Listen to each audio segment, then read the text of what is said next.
Seigneur, nous te rendons grâce pour ces temps que tu nous accordes dans ta présence. Merci, parce que nous savons que lorsque nous sommes devant toi, nous ne recevons pas seulement les choses spirituelles, mais tu nous apprends aussi à toucher au matériel dans ta parole. Seigneur, merci pour mon frère, ma soeur qui nous suit de loin à travers Internet. Merci d'être avec nous et merci de nous bénir tous pendant ces temps d'enseignement.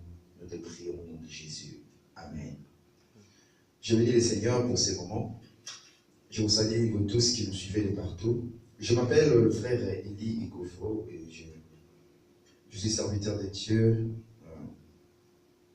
à l'Assemblée à SITS à Istanbul.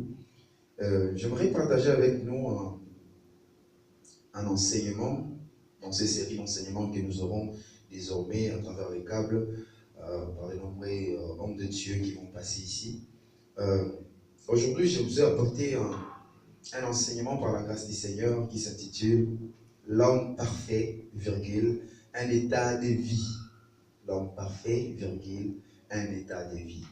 Alors, comme entame, comme introduction de cette série de messages, j'aimerais déjà commencer par la base. Quoi de plus normal de parler d'une introduction en lisant le premier chapitre, le premier livre de la Bible, qui est la Genèse d'ailleurs.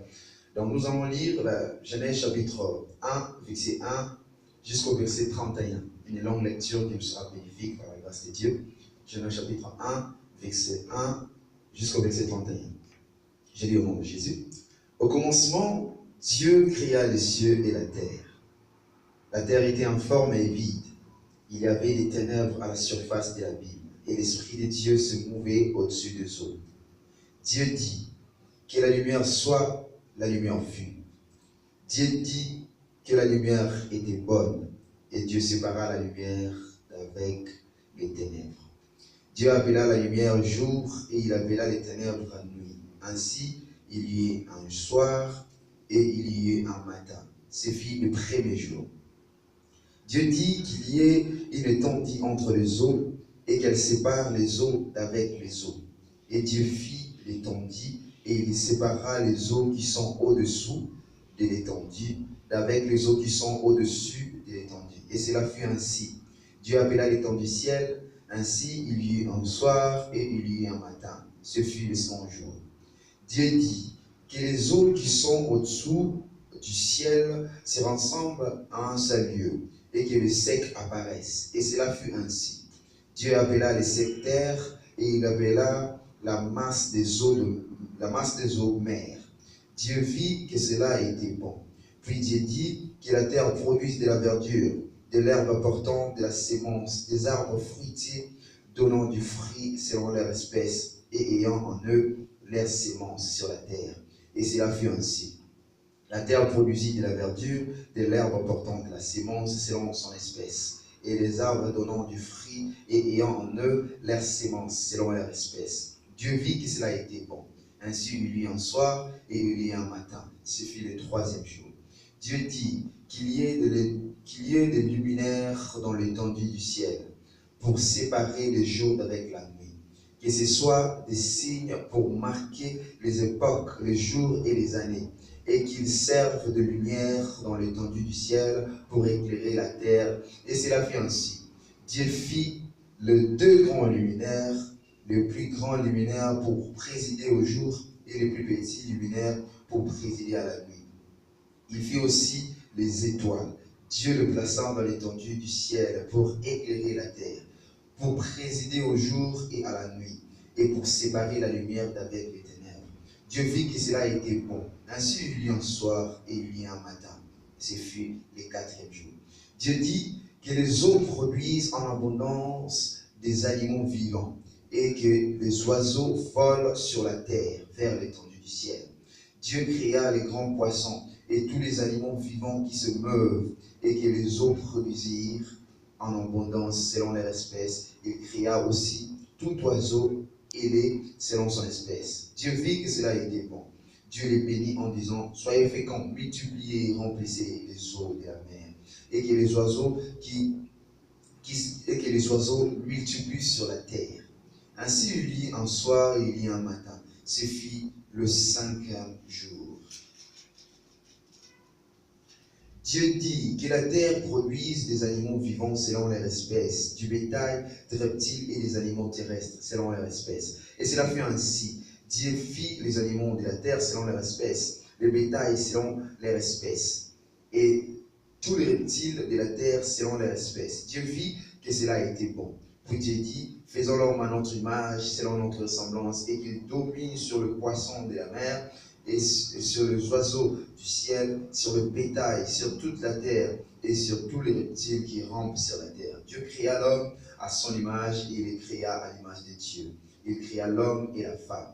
Dieu les bénit, et Dieu leur dit, soyez féconds, multipliez, remplissez la terre, et assujettissez et dominez sur le poisson de la mer, sur les oiseaux du ciel, et sur tout animal qui se meurt sur la terre.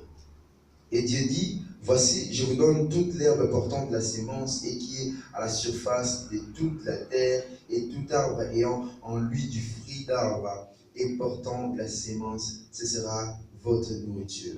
Et à tout animal de la terre, à tout oiseau du ciel, à tout ce qui se meurt sur la terre ayant en soi un souffle de vie, je donne toute herbe verte pour nourriture, et cela fut ainsi. Dieu vit tout ce qu'il avait fait, et voici, cela était très bon. Ainsi, il y eut un soir et il y eut un matin. Ce fut le 6e jour. Amen. Alors, là où nous venons de lire, c'est exactement l'histoire de la création du monde. Le monde a été créé par Dieu, comme nous venons de le lire. 31 versets qui parlent de la création de Dieu en 7 jours. L'œuvre que le Seigneur a commencé dès le premier jour, lorsqu'il a commencé à toucher la terre pour la première fois, et à finir avec l'homme. Donc 7 jours contenus dans 31 versets. Alors si on voulait expliquer tout ce qui s'est passé ici, ça nous prendra exactement beaucoup plus de temps. Et lorsque nous lisons Genèse, juste dans le premier chapitre, nous voyons que Moïse a essayé de parler de l'essentiel de ce qu'il a vu dans sa révélation. Parce qu'il y a tellement de choses qui devraient être expliquées. Comment est-ce que les choses ont été faites? Vous allez comprendre que la Bible dit qu'il y a un soir et il y a un matin. Comme pour dire qu'un jour commence par un soir et finit par un matin. Donc, il y a tellement de choses qu'on devrait bien comprendre dedans. Et Moïse nous aurait bien aidé s'il avait parlé de toutes ces choses en profondeur et en allant pas à pas, chaque élément par chaque élément. Mais nous glorifions le Seigneur parce que cette révélation nous a été donnée maintenant par l'aide de Christ. Amen. Ce que nous venons de lire nous montre que la terre tout entière, le monde, l'univers est une création de Dieu. Le Seigneur a créé l'univers.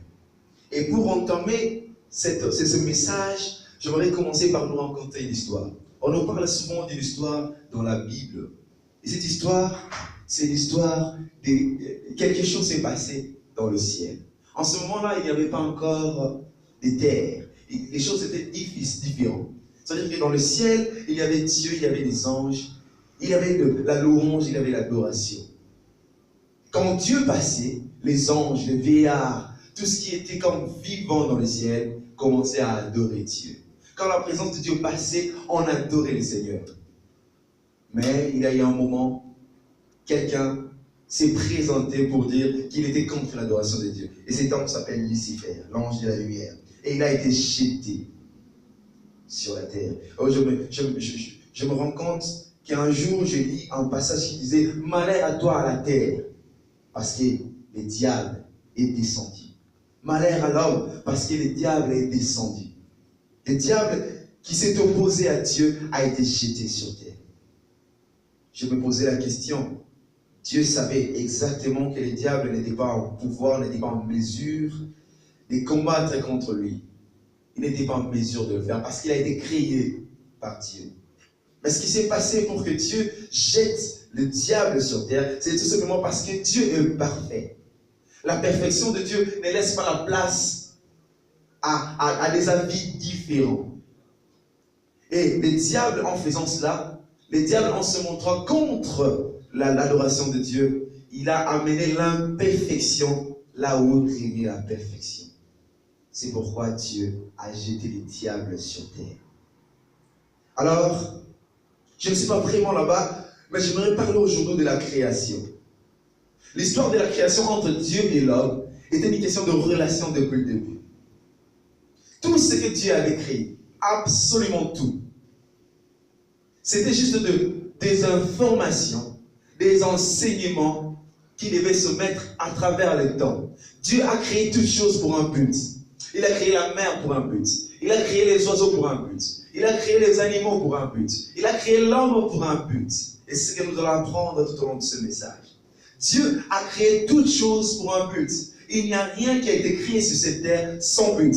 J'aimerais te dire, mon frère, ma soeur, que tu as été créé pour un but. Et ce but, c'est ce que nous allons voir aujourd'hui. La Bible dit qu'à chaque partie, à chaque jour, quand Dieu créait, la Bible dit qu'il disait que tout ce qu'il avait créé était bon. En quoi est-ce que créer les arbres était bon? En quoi est-ce que la mer était bon? En quoi est-ce que les animaux étaient bons?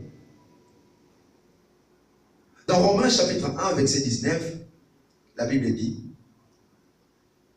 rappelez-vous, j'ai dit que la création était une question de connaissance entre Dieu et l'homme. Dieu a créé l'homme. Il venait voir l'homme chaque soir. Il voulait qu'il y ait une relation entre Dieu et l'homme. Dieu cherchait une relation. C'est pourquoi dans Romains chapitre 1, verset 19, la Bible dit que tout ce que l'on peut connaître de Dieu est manifeste. Dieu lui-même l'ayant fait connaître. Et dans le chapitre 20, il va encore plus loin pour dire, si on considère tout simplement les œuvres de Dieu, si on considère les œuvres de Dieu, si l'on veut connaître Dieu, la création nous donne assez d'informations pour que nous puissions savoir qui est Dieu.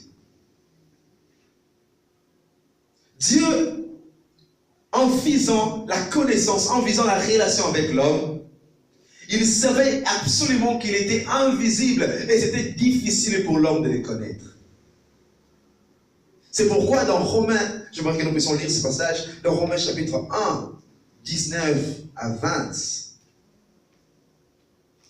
Dieu a trouvé une solution. La Bible dit ceci. Car ce qu'on peut connaître de Dieu est manifeste pour eux. Dieu les ayant fait connaître. En effet, les perfections invisibles de Dieu, sa puissance éternelle et sa divinité, se voient comme à l'œil depuis la création du monde, quand on les considère dans ses ouvrages. Dieu est invisible, l'homme est matériel, l'homme est physique. Mais comment l'homme pourrait-il arriver à la connaissance de Dieu? C'est pourquoi Dieu a créé l'univers. Pour dire que moi je suis invisible et tu ne peux pas me voir. Mais j'ai placé chaque élément de ma propre personne dans l'univers. Donc quand tu regardes la mer, tu peux comprendre à la mer que Dieu est comment. Quand tu regardes les animaux, tu peux voir aux animaux la grandeur de Dieu. En fait, le monde requiert des informations sur Dieu pour que l'homme accède à une connaissance. Le monde regorge des infos sur la connaissance. Le monde nous permet, lorsqu'on le considère comme des éléments de la connaissance de Dieu, ça nous permet à faire un pas vers la connaissance de Dieu.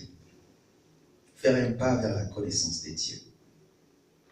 Dieu vise à ce que l'homme ait une relation avec lui. Et jusqu'à aujourd'hui, lorsque tu es un chrétien et que tu n'as pas de relation avec Dieu, tu n'es pas un vrai chrétien. Que dis-je? Tu n'es même pas un chrétien.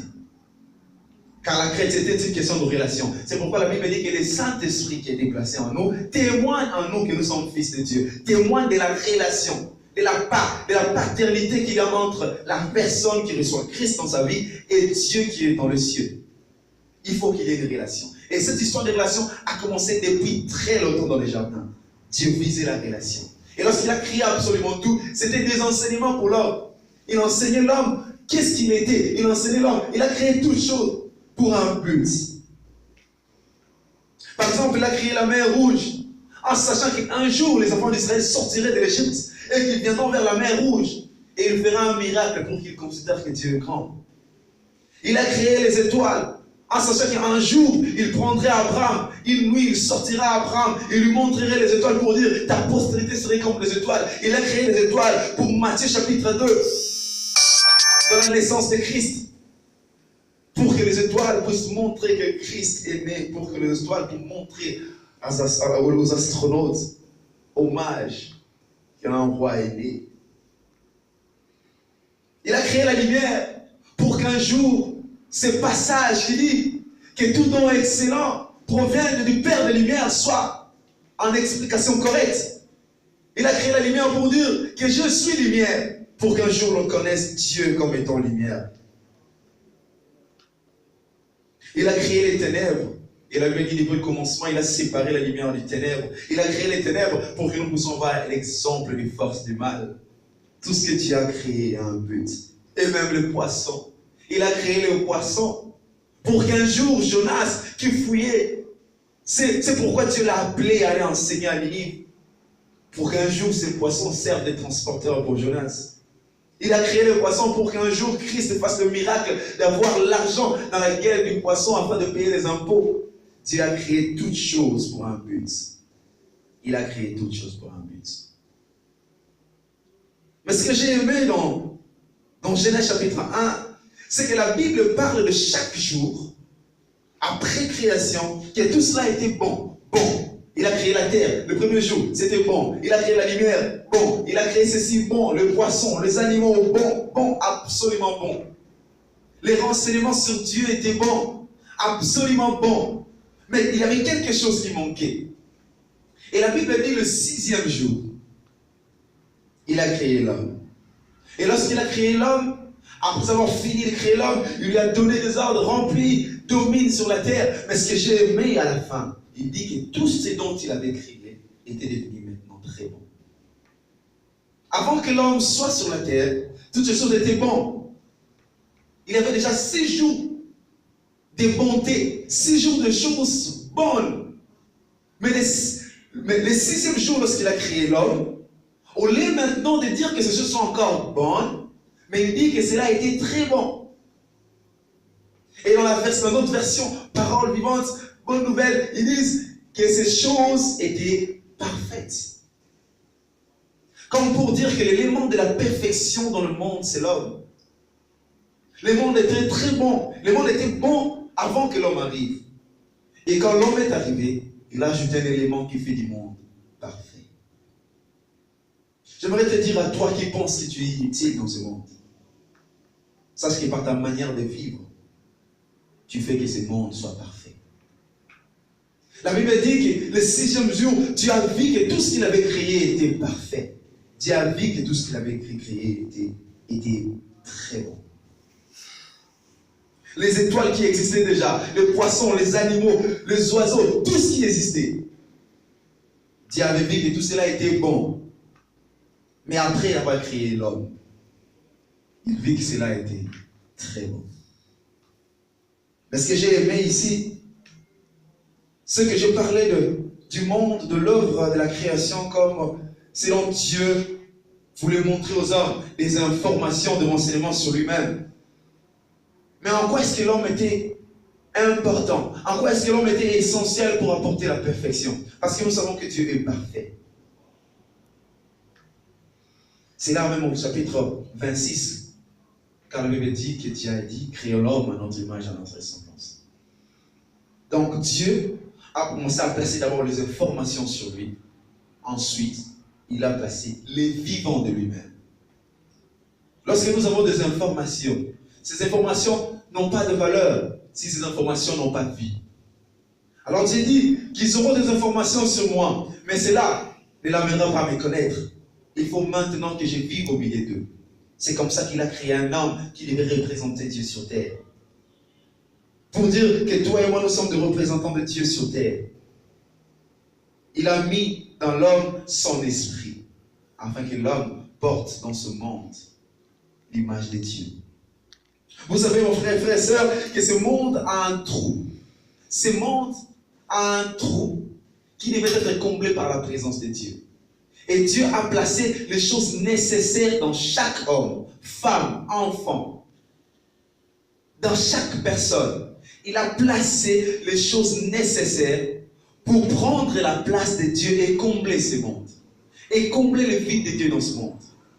Mais ces choses que Dieu a placées en nous, ça s'appelle Dieu lui-même. En fait, c'est un peu comme ce que Papa Franck nous a enseigné un jour, Papa Franck Moula Jacques et le Seigneur le bénisse. Il nous a appris un jour que dans le cœur de l'homme, il y a un vide. Et ce vide-là est à la forme de Dieu. Même si on plaçait l'argent, même si on plaçait les moyens, la famille, les amis, les frères et sœurs, et qu'on plaçait les voyages, les travails, les études, les doctorants, les bases de diplôme, ces trous, ces vides ne sera jamais comblés. Ces vides sera comblé que par Dieu. Et lorsque Dieu comble le vide qui est dans le cœur de l'homme, c'est ainsi que l'homme comblera le vide qui est dans le monde. C'est alors que l'homme comblera le vide qui est dans le monde. Dans Psaume chapitre 82, verset 6, il est écrit « Vous êtes des dieux ». Mais les hommes dans l'Ancien Testament n'arrivaient pas à vivre cette nature de Dieu, cette nature de perfection. L'homme parfait n'était pas en état de vie dans l'Ancien Testament. Tout simplement parce que la perfection que l'homme a reçue de Dieu ne lui servait à rien. L'homme était parfait, mais il ne voyait pas pourquoi il était parfait. Pourquoi il devait être Dieu? Il n'avait pas d'espérance. Si on te donne de l'intelligence et que tu ne l'utilises pas, tu ne verras jamais l'importance de cette intelligence. Tu ne voudras jamais l'user. Tu ne voudras jamais l'utiliser. Tu ne voudras jamais le protéger. Parce que tu ne vois pas son importance. L'homme était Dieu, mais il ne voyait pas l'importance de sa divinité. Il fallait donc lui dire, si tu es Dieu et que tu gardes cette divinité, voilà ce qui t'attend demain. Voilà ce qui t'attend. Et c'était pour ça que Christ est venu. C'était pour ça que Dieu a envoyé Christ. Christ est arrivé sur terre, frères et sœurs, pour nous donner de l'espérance, pour nous dire, revêtez-vous de cette divinité que vous avez reçue. Revêtez-vous de la perfection que vous avez reçue. Que l'homme parfait que vous êtes devienne un état de vie. Car il y a l'espérance. Car il y a un salut. Car il y a une vie qui vous attend. Car il y a une richesse. Car il y a des bonnes choses qui nous attendent en Christ. Christ nous a appris une chose à la croix. Que lorsque nous nous revêtons de notre nature, qui d'ailleurs, cette nature, avant de le revêtir, il faut être en Christ. Il faut accepter Christ comme Seigneur et Sauveur. Si tu ne l'as pas encore fait, c'est très important de le faire. Si tu n'as pas encore accepté Christ comme Seigneur et Sauveur, c'est très important de le faire. Afin de revêtir ta nature, ta vraie nature qui est d'être un Dieu. Et de combler le tout qui est dans ce monde. Vous savez, on se pose la question, le vide qui est dans ce monde, comment est-ce que je pourrais le combler? Tu peux commencer à combler les trous qui est dans le monde. Premièrement, dans le plus bas échelle, à commencer d'abord par ton entourage, par ta famille, qui a besoin de toi, qu'on lise cette histoire avant de le faire. Il faut qu'il soit là. Que tu deviennes indispensable. C'est ça qu'on appelle combler les trous. Le monde est à la recherche de bonnes personnes. Le monde est à la recherche des hommes qui peuvent apporter la parole. Et pour que cela arrive, il faut que tu aies Christ dans ta vie. Il faut que le trou qui est dans ta vie d'abord soit comblé. Il faut que le trou qui est dans ton cœur, qui t'amène à aller chercher à gauche et à droite, le trou qui t'amène à aller chercher l'argent afin de les combler, sache que mon frère, ma soeur, que l'argent ne comblera jamais le trou qui est dans ta vie.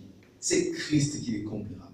Et quand Christ comblera ce trou, c'est ça qu'on appelle être revêtu de la nature de Dieu. Et ensuite, cette nature de Dieu te permettra maintenant de faire des exploits sur terre et de combler les trous, de combler les vides qui est dans cette terre. Qu'est-ce que la Bible dit? Que le monde attend avec impatience l'ardent désir. Le monde a un ardent désir de voir la révélation du Fils de Dieu. Il faut que tu sois fils de Dieu pour que tu puisses combler les trous, pour que tu puisses combler les désirs que le monde a. Si tu n'as pas encore accepté Christ comme Seigneur et Sauveur, c'est le temps de l'accepter dans ta vie. J'aimerais te dire que tu es parfait. Tu es appelé à être un Dieu. Tu es appelé à vivre différemment. Mais tu ne vis pas ta nature.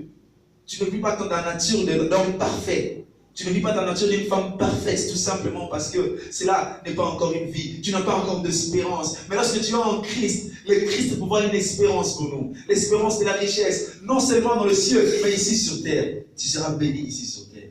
Oh, je me rappelle des disciples qui ont dit, nous qui avons tout laissé, nous avons suivi. Car nous avons dit. Il leur a dit, vous gagnerez au centuple l'espérance de voir le ciel, l'espérance de voir Dieu. Mais vous gagnerez aussi ici, ici-bas, avec les persécutions. Et ces persécutions, j'aime parce que le Seigneur sera avec nous. Nous ne vivons pas seuls. Dieu nous aidera à vivre ces persécutions. Crois-moi, mon frère, ma soeur, être en Christ, c'est la meilleure décision que tu peux prendre dans toute ta vie. Quand tu suis Jésus-Christ, tu deviens la solution pour d'autres personnes. Tu deviens la réponse aux questions de plusieurs. Il y a tellement de personnes qui se posent la question, qui est cet homme qui peut faire quoi que ce soit? Mais quand tu as Christ en toi, tu deviens exactement la réponse à cette question. J'aimerais que Laurent te raconte cette histoire. Vous savez, il y a tellement de personnes qui disent, ce n'est pas encore mon temps, j'attends que mon temps puisse arriver. Il était une fois un homme